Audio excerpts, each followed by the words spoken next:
Hello नमस्कार साथियों, स्वागत है आपका हमारे यूट्यूब चैनल पीएसएल खबरी में। तो दोस्तों, आज फिर हम आपके लिए एक और वीडियो लेकर के आए हैं, जिसमें आज हम आपको बहुत सारी जानकारी देने वाले हैं। लेकिन उस जानकारी को देने से पहले अगर आप हमारे चैनल में नए हैं तो चैनल को सब्सक्राइब कर लें और बेल आइकन को ऑन कर लें, जिससे आपको आगे आने वाली हर वीडियो की अपडेट मिल जाए। तो चलिए शुरू करते हैं।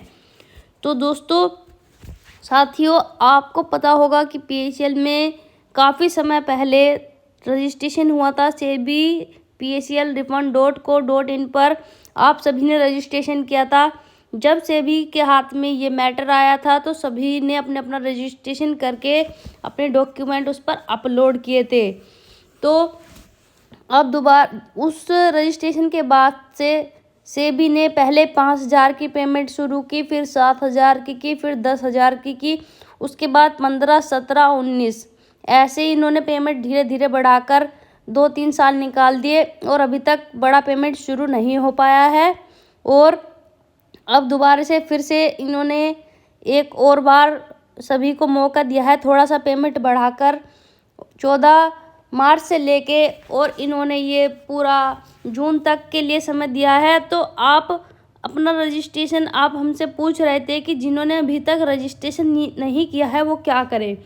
तो जिन्होंने अभी तक रजिस्ट्रेशन नहीं किया है उनको सिर्फ ये करना है, अभी ये समय निकल जाने दीजिए जब ये रजिस्ट्रेशन में हुई त्रुटियों को ठीक करने का मौका दे रहे हैं। जिन्होंने अभी तक पहले रजिस्ट्रेशन कर चुके हैं उनके रजिस्ट्रेशन में कोई दिक्कत है, नाम में कोई दिक्कत है, या फिर मोबाइल नंबर में कोई अपडेट करना है, कुछ भी आपके बैंक अकाउंट में या कोई एरर आ रही है तो आप उसको चेक करके उसको ठीक कर लीजिए।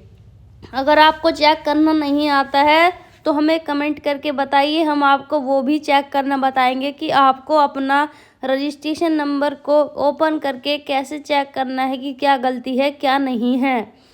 तो अब हम आपको बता दें कि जिनका रजिस्ट्रेशन नहीं हुआ है वो क्या करना है। उनको ये करना है कि जून जो इन्होंने अभी 3 महीने का समय दिया है, उस 3 महीने के समय के बाद ये दोबारा से आपकी जो पेमेंट है उसका नोटिस डालेंगे कि इतने रुपए तक का आपका पेमेंट होना है। तो जब वो पेमेंट होगा तो उसके लिए ये आप ओरिजिनल डॉक्यूमेंट अपने सेबी ऑफिस पर मंगाते हैं। तो जैसे ही ये ऑफिस पर मंगाते हैं तो आपको क्या करना है, अपना जो PSL का डॉक्यूमेंट है, साथ में आधार कार्ड, पैन कार्ड, बैंक की पासबुक और PSL का बॉन्ड, ये सबको लगा के डाक के माध्यम से सेबी के ऑफिस में पहुंचाना है। यानी कि आपको एक लिफाफे में पैक करके ये सारे डॉक्यूमेंट सेबी के ऑफिस तक पहुंचाने हैं। तो आपको उसमें अपना ओरिजिनल जो PSL का बॉन्ड है वो नहीं भेजना है, उसकी कलर्ड कॉपी भेजनी है। तो अभी ये समय पूरा हो जाने दीजिए, जब इसमें त्रुटियां पूरी हो रही हैं उसके बाद ये आपको डॉक्यूमेंट भेजने हैं। तो आपको रजिस्ट्रेशन की ज़रूरत नहीं पड़ेगी, आपका पैसा आपके अकाउंट में आ जाएगा। हमने अभी ये पिछले कुछ समय में ऐसा ही किया है और उनका पैसा हमने वापस भी पाया है। तो इसीलिए हम आपको भी ये जानकारी दे रहे हैं कि आपको भी ऐसा करना है। और जिनके रजिस्ट्रेशन हो चुके हैं उनके लिए तो बहुत अच्छी बात है, क्योंकि उनका काम भी जल्दी से होता है, क्योंकि जिन्होंने रजिस्ट्रेशन किया है पहले प्रेफरेंस उन्हीं को ही दी जाती है और उन्हीं के जो डॉक्यूमेंट है वो पहले चेक किए जाते हैं। अब आप हमसे पूछ रहे थे कि जो पॉलिसी बॉन्ड है उसमें नाम गलत लिखा है और डॉक्यूमेंट में अलग लिखा है, तो वो उसको क्या करना है। तो नाम की कोई समस्या नहीं है, किसी की स्पेलिंग मिस्टेक है, सरनेम लगा हुआ है, खाली नाम लिखा है, ऐसा कोई दिक्कत है तो उससे कोई दिक्कत नहीं है। आप अपने ओरिजिनल डॉक्यूमेंट जब मंगाए जाएंगे तो आपको वही डॉक्यूमेंट भेजने हैं। और अगर आपको रजिस्ट्रेशन में कुछ अपडेट करना है तो आप उसको रजिस्ट्रेशन को ओपन करके अपडेट कर सकते हैं। अगर नाम में भी कोई स्पेलिंग या कुछ मिस्टेक है तो आप उसको ठीक कर सकते हैं। लेकिन पॉलिसी बॉन्ड में जो नाम लिखा है वो अगर आपके डॉक्यूमेंट से अलग है तो आपको निश्चिंत रहिए, आपको कोई घबराने की ज़रूरत नहीं है, आपका पैसा ज़रूर मिलेगा। क्योंकि पॉलिसी बॉन्ड में पहले ऐसे ही नाम लिख दिए जाते थे बिना डॉक्यूमेंट, क्योंकि आधार कार्ड इसके बाद से आया है। आधार कार्ड के होने से सभी डॉक्यूमेंट में, बहुत लोगों के ऐसे डॉक्यूमेंट हैं जिसमें आधार कार्ड में कुछ और स्पेलिंग है, पैन कार्ड में कुछ और स्पेलिंग है, तो उससे कोई दिक्कत नहीं है। आपका ये जो पॉलिसी बॉन्ड में नाम गलत है, उससे कोई दिक्कत नहीं है। जब आपका पैसा मिलेगा तो आपके अकाउंट में भेज दिया जाएगा, क्योंकि नाम गलत होने से जब आप उसको अपने सारे डॉक्यूमेंट लगा करके भेजेंगे तो कोई दिक्कत नहीं आने वाली है। लेकिन अगर आपका नाम सीमा है और आपने बबली लिखा है तो इसमें तो मिसमैच हो सकता है, तो इसमें पैसा नहीं आएगा। सिर्फ स्पेलिंग में अगर कोई दिक्कत है तो वो ही आपका सही नाम माना जाएगा। अगर दोनों नाम अलग अलग हैं तो वो आपके डॉक्यूमेंट नहीं चलेंगे। और अब जिन्होंने तहसील में डॉक्यूमेंट जमा किए हैं उनको क्या करना है। डॉक्यूमेंट तो आप सबके जमा हो गए थे, लेकिन अभी तक उसका कोई इन्होंने कुछ काम नहीं किया है। उसका कोई अता पता नहीं है कि इन्होंने जो डॉक्यूमेंट इकट्ठे किए हैं उसका क्या चल रहा है। हमने काफ़ी बार पता करने की कोशिश की है, लेकिन कुछ पता नहीं लग पाया है कि इन्होंने सभी के डॉक्यूमेंट क्यों इकट्ठा किए थे।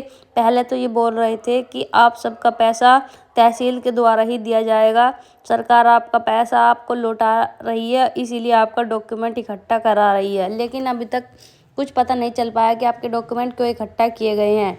तो इसके बारे में जैसे ही हमें पता लगेगा वो भी हम आपको वीडियो के माध्यम से वो जानकारी ज़रूर देंगे।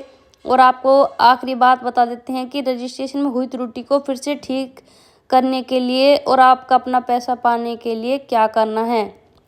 तो आपको सीधा sebpslrefund.co.in पर जाना है। वहाँ पर आपको इंक्वायरी में अपना रजिस्ट्रेशन नंबर डाल के उसको लॉगिन कर लेना है। अगर आपका जो रजिस्ट्रेशन है वो लॉगिन नहीं हो पा रहा है तो आप अपने नंबर को चेक कीजिए, कहीं आपने जो पुराना नंबर है वो तो नहीं डाला था, या जो आप अपने सभी नंबर को उसमें डाल के चेक कर लीजिए। OTP के माध्यम से आप अपना ID पासवर्ड चेंज कर सकते हैं।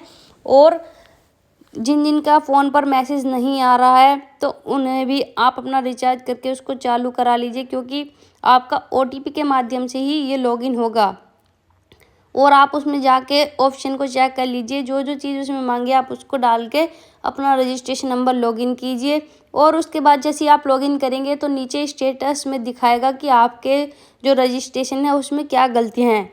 और अगर आप इतना नहीं कर पा रहे हैं और आप रजिस्ट्रेशन में हुई त्रुटि को नहीं पहचान पा रहे हैं तो आप हमें कमेंट में बताइए। और आप अपना PSL bond number comment box में लिखिए और आपकी क्या समस्या है वो भी लिखिए। हम आपको चेक करके बताएंगे कि आपके जो रजिस्ट्रेशन है उसमें क्या दिक्कत है और आपको क्या करना है। और एक वीडियो हम दोबारा से आपके लिए बनाएंगे कि रजिस्ट्रेशन में हुई त्रुटि को कैसे आप ठीक कर सकते हैं। वो हम आपको सिखाएंगे कि रजिस्ट्रेशन नंबर लॉगिन करके आपको कैसे अपना स्टेटस चेक करना है और कैसे त्रुटियों को ठीक करना है। तो तब तक के लिए ये जानकारी आप सभी अपने साथियों तक पहुंचा दीजिए और फिर मिलते हैं ऐसे ही और खबरों के साथ। बाय बाय दोस्तों।